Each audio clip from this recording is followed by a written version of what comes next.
This video will be about Alexander the Great. A quick overview. Alexander the Great was a famous military leader, very powerful, and is a legendary figure in history. Much of what we know about Alexander the Great is unreliable and steeped in myth. A lot of these mythologies were used by Alexander's successors.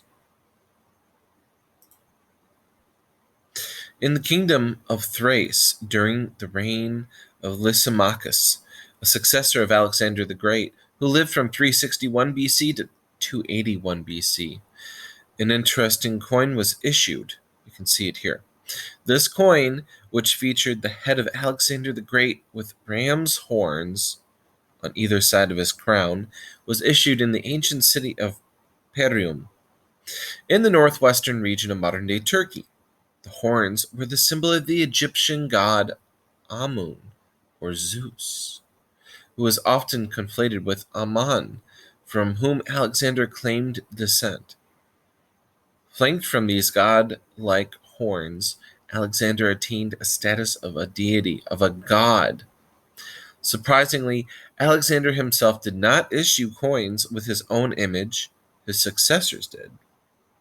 Why would his successors refer back to their deceased predecessor as they established new empires? The reason is that Alexander the Great was, and still is, a powerful symbol, a military genius, and conquest. Whether or not this description of him is historically accurate, they wanted to be associated with these things. They used his image. He's a symbol of military power. His image, name, and legendary power remain resonant and politically viable long after his death. A history steeped in myth.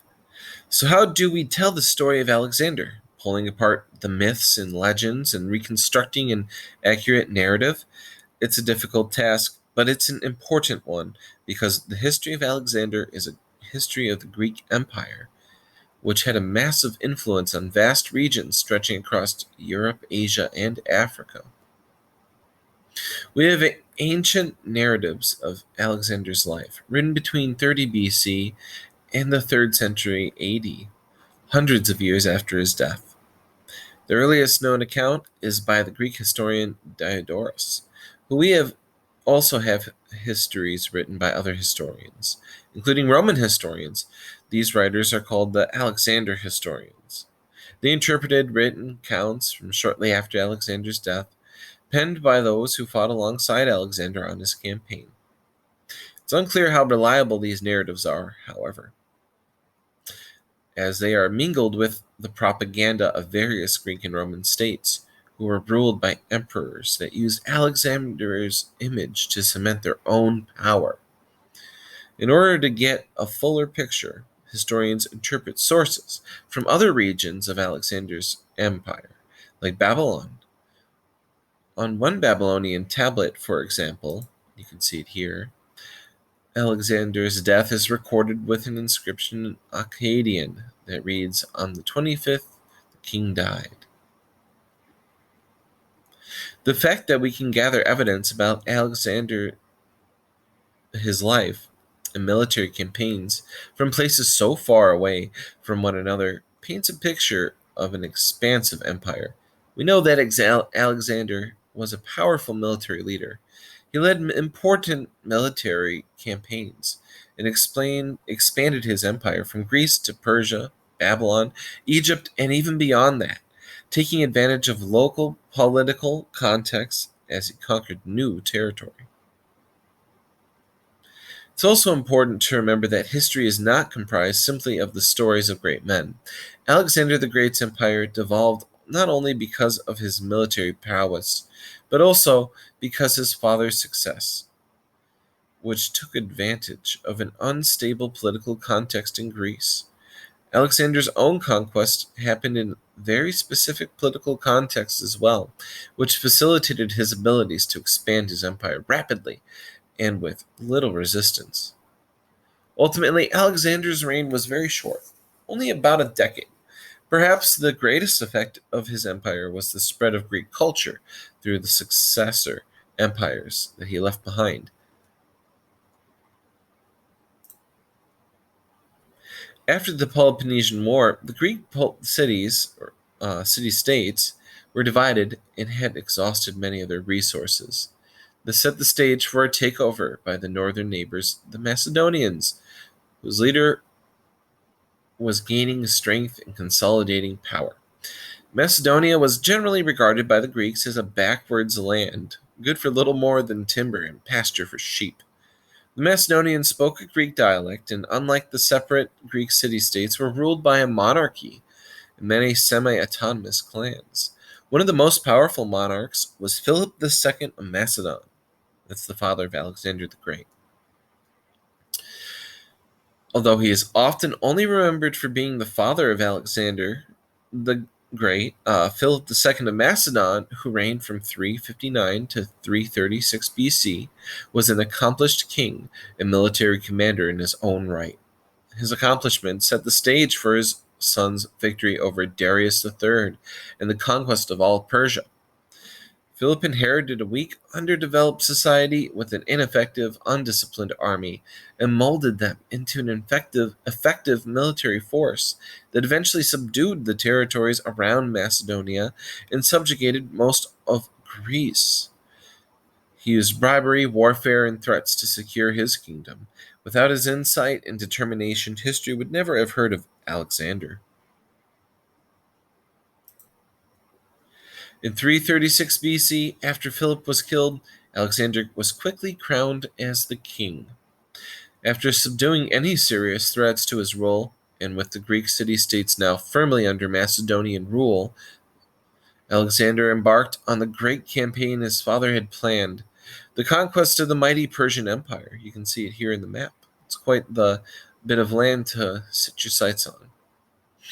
Alexander was able to take advantage of political instability within Persia, and he expanded beyond Persia into Asia Minor, Syria, Egypt, Mesopotamia, and Bactria. Alexander did not, however, drastically challenge existing administrative systems.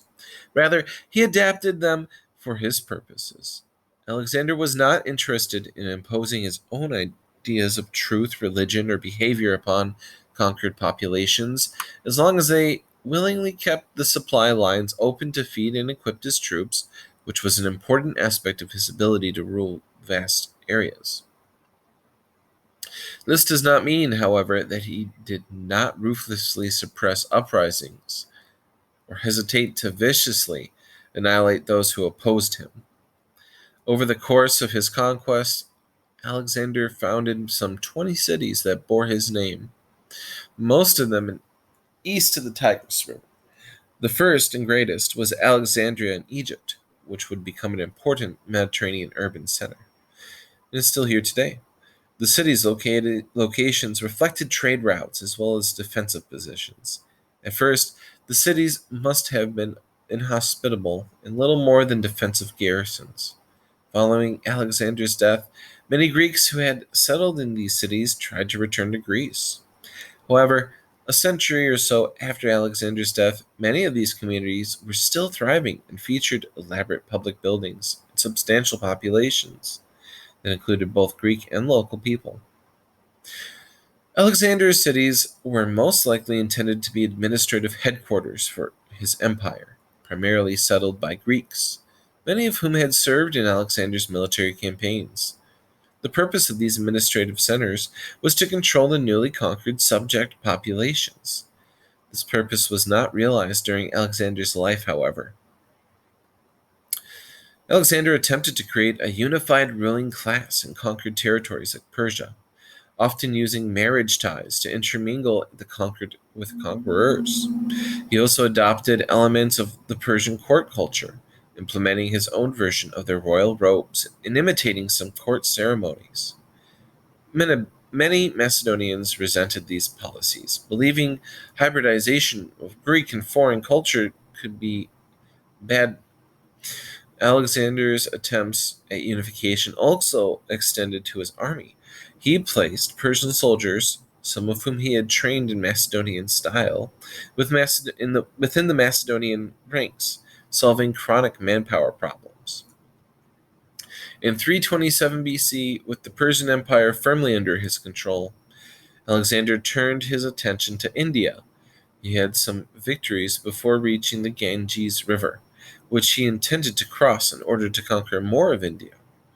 However, his exhausted troops mutinied and refused to go further.